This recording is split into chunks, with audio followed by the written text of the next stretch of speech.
Welcome back to another episode of Harmonious at Lunch, the show that fuels your business success. I'm Brandon Gano, your host and guide through the world of harmonious business growth. Today, we're unlocking powerful strategies with industry experts to help your business thrive. If you're a business owner, entrepreneur, or executive, you are in the right place. Join me and our incredible guests today on the journey to clarity, growth, and success. It is time to revolutionize your approach to business. Let's dive in with another episode of Harmonious at Lunch.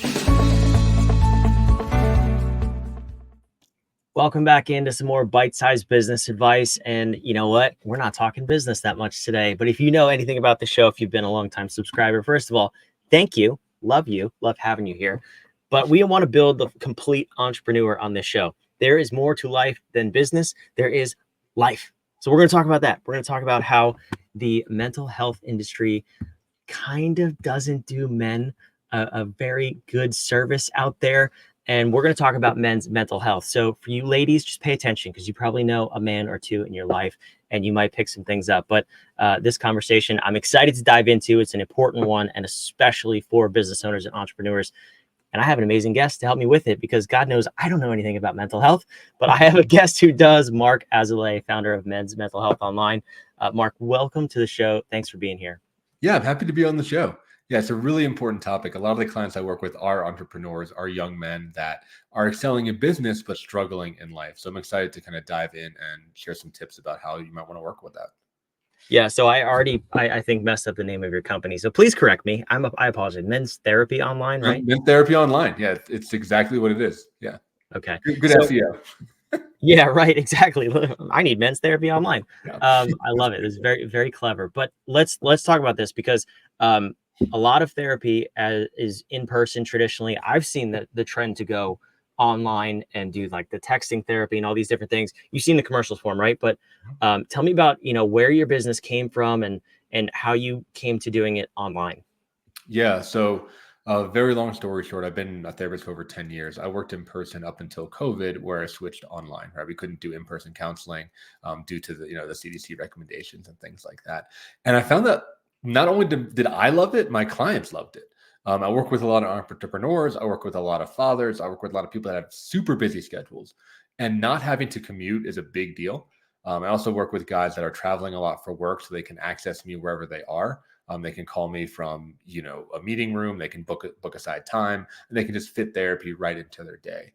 So I found that instead of it being having like a logistical hurdle, guys can just plug in, right? Also with online, we have like a Slack channel where all of our guys can talk with each other. So there's like a community aspect that isn't really possible with in person in that way. And we're also sharing resources and podcasts, and I can, screen share. So like it just adds all these different dimensions to the work. Yeah, most therapists prefer in person, but I think it's because they don't know how to use technology, frankly. They don't leverage the online platform. So it does just feel like a downgrade, but we really leverage it to kind of make a more modern therapy experience for people. That's interesting. One thing that stood out is you said it's a community, and I don't know that I've heard that in the traditional therapy approach. Is that unique? It's pretty unique. Yeah, that's kind of what we're all about, is we're creating a community of emotionally intelligent men. So basically in my early recovery, I'm recovered from drug addiction for about 15 years. I've been sober for a while, but I got out. I didn't know how to talk to guys. I didn't have any guy friends, and I also had no game with girls. So that's also a whole nother story. But I couldn't talk with guys because the guys that I was connecting with wanted to talk about, dating and drinking and partying and, sports, which was fine. Like I was just there, but I had all these deeper emotional needs and deeper emotional connections. So the idea behind MTO is creating that for people that have been through a therapy process and want to talk to other guys that get it, that want to talk about things like spirituality or like values and ethics, or, relationship nuances. We're trying to inspire each other to be the best men that we can be. I think guys, especially entrepreneurs, solo entrepreneurs, can be so isolated that it's really critical to be with other people that are on the path and are also trying to crush it in life. Yeah, it's hard to find those people, which is part of the reason I created this podcast, because I remember those days back in my early business journey. All my friends who I had been friends with in high school and college, you go to talk to them and you want to talk about business stuff or what, just like what you're doing in life. And they're talking about everything you just said, like drinking, partying, girls. I'm like, I'm not there. I'm married. I have a family. I have a business. Like I'm trying to grow this business. We are not on the same page. So to find those people and to have that community, especially people who have gone through that transition, seems really, really powerful. And I love that. But I'm curious because we're talking about how the mental health industry has failed men. Mhm. Good percentage of our listeners are men. And like I said to the women earlier, you probably have a husband or men in your life, a boyfriend, whatever. But how has the mental health industry failed men? Oh, so many ways. So I'll start, and this is actually for the women out there. Guys, when I say this, you'll be like, yeah, for sure. But what women don't understand about guys sometimes is that sitting and talking about our feelings is not natural to us. Women love that. They bond through that. They connect through that. They need that. And they need their men to do that, right? But for guys, it takes energy for most of us. It takes a lot of work. It's not a natural format. So the idea of psychotherapy, traditional therapy, which is sitting and talking about your feelings in a room with essentially a stranger for 50 minutes is like really weird. It's not nourishing for us. It's actually very difficult because we're encountering, weird feelings. Maybe we're saying stuff that we're not very proud of, that we're ashamed about.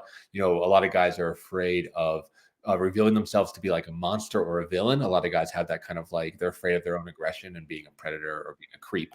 So we often censor a lot in psychotherapy, especially with a female therapist. So what MTO does, which is really different, is one, utilizing online platforms, which men are more familiar with. But two, we do a lot of cool men shit. So we do outdoor backpacking retreats. We do hikes. We do community events. We leverage the Colorado wilderness in a way because guys grow through challenge. So a lot of our, seeing the way our groups work is also based on accountability and challenge. So the idea is we are task oriented psychotherapy. We're challenge, we're problem solving oriented psychotherapy, which is really different from typical therapy. Typical therapy is more exploration. There's kind of that stereotype of the therapist that just like nods and says, wow, that must be so difficult. That must be so hard. And like, we don't want that. As men, we like spit that shit back out. We want someone that's like calls us on our bullshit, and challenges us to really grow. That sets the challenge at an acceptable level and then coaches us to get to that challenge. So being a men's only program and having only male clinicians, we're able to really work with the male brain and the male psyche in ways that I think traditional therapy really, really doesn't. And a lot of men bounce off of therapy or they just don't really, it doesn't really click with them. Yeah, I've been vocal on this show, especially about how I feel about the therapy industry, Yeah. because it's everything you said, right? But I've also said it's the greatest business model because it's designed to just keep their clients, and I don't think that's effective for the client. Yes. Um, Yes. that's all I'll say on this episode. But it sounds like you don't do that, which is really your point to get people to grow and get past kind of the challenges they're facing. Tell me about the timeline, like when you first meet somebody as a client to, um, I don't want to say healed because I think that that journey is ongoing for the rest of our lives, but what does that progress phase look like until the point where they're now thriving?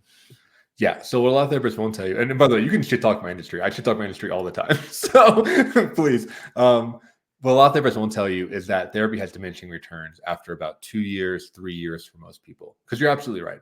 A lot of therapists will keep people for a decade and more. And there is that Uber user. Like I'm an Uber user. I've been in individual therapy forever, but I'm also a therapist, and this is like my life, right? But for the average person, 1, 2, 3 years is really all you need in individual therapy, quite frankly, where you're figuring out your life story is the way I'd like to talk about it, doing like the autobiography work, right? So you're going back and you're figuring out how you became who you are, right?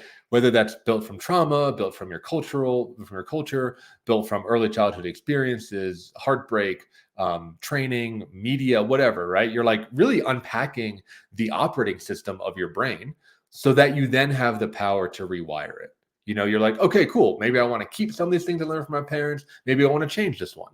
Maybe there's a couple big conversations that you have to have, especially for young men, right? There's often a big conversation that we have to have with our partners, right? About something that we've kept down for a long time, or with our parents, right? Or with our community, with our business partner, whatever it is, right? So you get some of those like big wins, I think, in the first couple of years of therapy and really get your life set on a better course, right?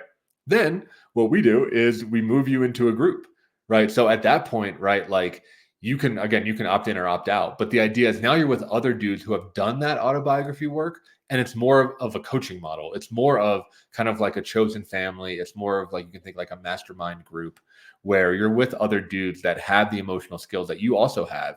And it's about how do you exceed and how do you thrive.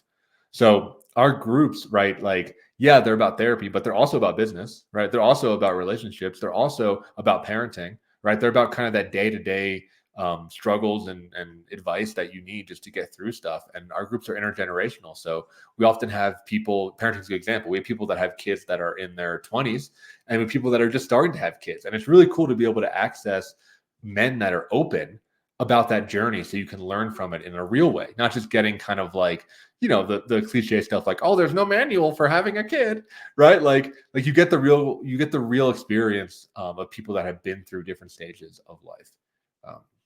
So, yeah. Which is cool because then you can obviously learn from them. But I think the difference is when you are an emotionally intelligent or secure even individual, you can have those conversations and learn from them, not Yeah. just say the things like there's no manual for kids. Like I know, I have kids. Everyone knows I that. understood that when I walked out of the hospital, there was no manual. I got that the first time. I don't need to repeat that story for all of my kids.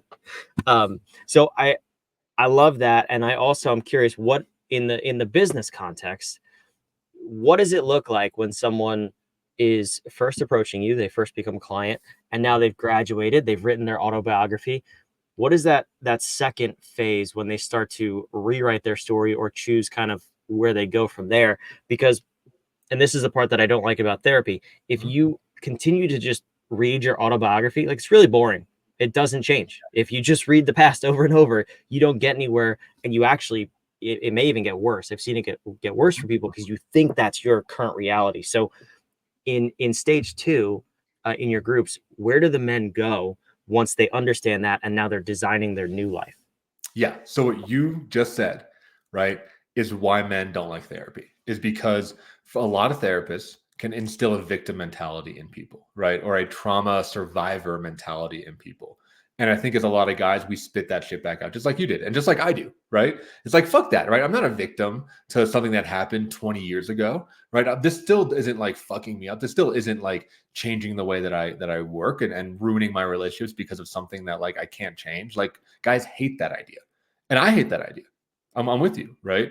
So the idea with the groups, like I was saying, it becomes more day to day. It becomes more future focused. It becomes that kind of accountability structure that I was talking about. It's this idea of, I use a lot of like it's called mythopoetic, like kind of ancestral ancient shit in my work. And this idea of like a men's lodge, right? So in some indigenous cultures, right, the men would all go out in the day. Some would be hunters, some would be craftsmen, some would be masons, some would be builders, some would be fathers. But then they'd gather at the men's lodge, right? In modern day, this is replaced by the bar, right? But in the beginning, it was just actually like a tent that they would go and just talk about their day. And they would be aware of what everyone else is doing. They would strategize as a community and they would move forward. So the next day when they go out into their lives, they're coming from a shared base, right? You can think of like a stand-up meeting, right?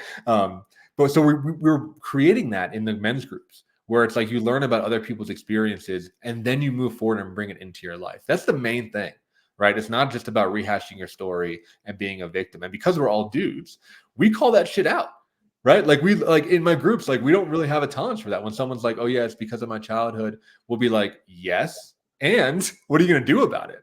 Right? Like, yes, this might be more difficult for you because you have a childhood experience, right? Yes, maybe you're predisposed to struggling with this particular issue, but you still take responsibility for it. You still have to go out there and make a meaningful change. And I think being with other guys, again, in a group setting, in a hunting party, in a squad, right? Like as men, like we really gather in groups. I think we need other men to hold each other accountable and to make sure that we're being honorable and ethical. Make sure that we're making good decisions and we're not taking like the lazy way out or the greedy way out. So it becomes, more of like a steel sharpens steel type situation in those groups. Yeah, and it's powerful too. You have to be in those type of relationships.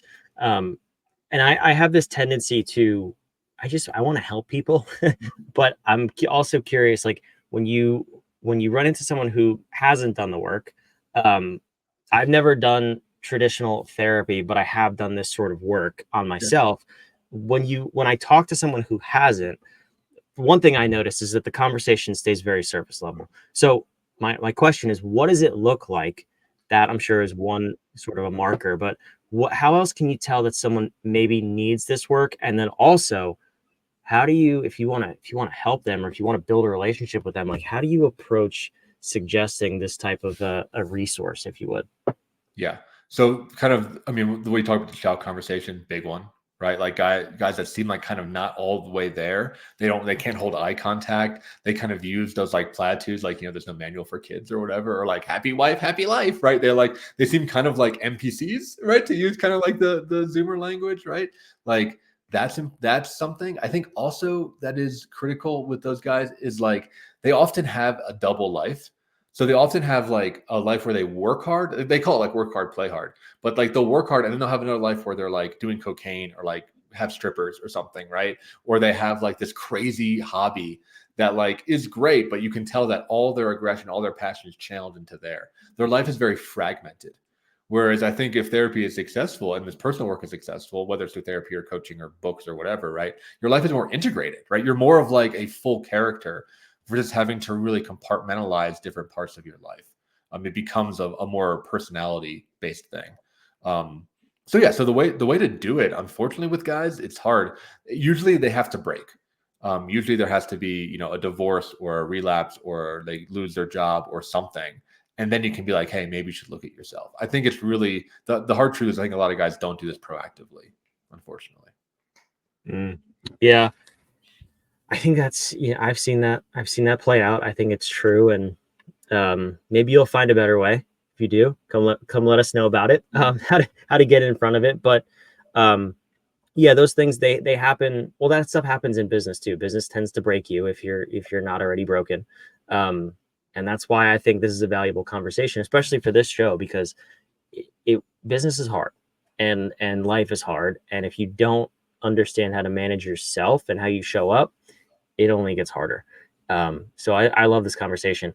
I tossed your website on the screen here. It'll be down in the show notes below. But tell me a little bit about what someone can go find on your website and maybe learn about the retreats that you have, which sound amazing in the Colorado wilderness. Yeah. Yeah. I'll just really quickly, right? Like you can have the best business idea, but if your psyche isn't able to handle it, it will fail. Yeah. So if there's any kind of call to action, it's like work on yourself because you're the vehicle for your idea. Right. So it takes both. But yeah, so we're menstherapy.online. We do individual, group, and retreats. And the retreats are awesome. We do 3 a year. 2 of them are Bill Wilderness backpacking retreats. And then one's a traditional men's retreat, something called psychodrama, where you kind of like act out the issues that are going on in your head. That's based in Boulder, Colorado. So yeah, check us out. We also have some online courses. We have a bunch of free materials. There's a book list. There's all kinds of stuff to check out, blogs. But that's the main thing, menstherapy.online. That's awesome. I appreciate it, Mark. I appreciate you being here. Like I said, this is such an important conversation, and one that I think we need to bring to the forefront, because my whole goal is to create a successful, whole entrepreneur. And if you're not whole, you can't be whole. So that's kind of obvious, right? So if this resonates with you, I encourage you to go take that next step. Reach out, ladies too. If you know a man where this might be, that fragmentation in his life might be showing up, you have a resource now. So Mark, I'd love to end the episodes with a question. We believe that powerful questions get powerful answers. So for anyone listening, based on what we talked about today, what's that question you would want them to think about until they got that powerful answer in their lives, to help them move forward, maybe get past that autobiography stage in their life, whatever it is? What's the powerful question you want them to ask? Yeah, I would say, what is your biggest secret? And what would it be like if everybody knew it? What's the feeling that's supposed to come up when you answer that question? Terror and then relief. Oh, okay. That's interesting. I'll have to give that some thought. That's an interesting question, because I would assume it would be terror and then more terror. Mm-hmm. Yeah, well, I think the idea is a big part of therapy, right? Is owning your secrets and having them not have power over you, right? It's only a power because it's a secret, right? It only controls you because you're ashamed of it. So by overcoming that shame, sharing it and integrating it, again, owning it in your life, working on it, taking responsibility for it, that's how you become a stronger man and a stronger business owner and a stronger person. It's not letting it control you from the shadows. Interesting. Wow. I like that. That is indeed a powerful question. Mark, thank you so much for being here. I really appreciate it. Thanks. Appreciate the opportunity. For those of you watching and listening, you have your instructions. If you're down in the show notes below, go check out menstherapy.online for some more resources. Thank you for being here. Make sure you subscribe on whatever platform you're on, watching or listening. We love bringing these episodes to you 5 days of the week so you can move your business, your life, your relationship, and of course your mental health forward every single day and build the complete entrepreneur. We'll see you on the next episode.